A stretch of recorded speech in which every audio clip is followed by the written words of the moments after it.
In today's video, I'm going to show you guys how to turn on or off the background intelligent transfer servers on your Windows 10 or Windows 8 or Windows 7 computers.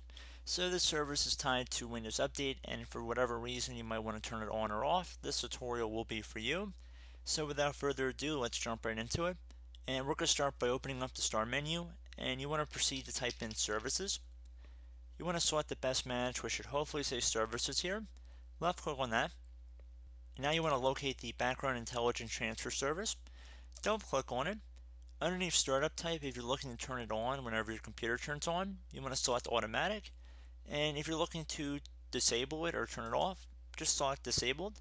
Once you've made your selection, left click on apply and OK.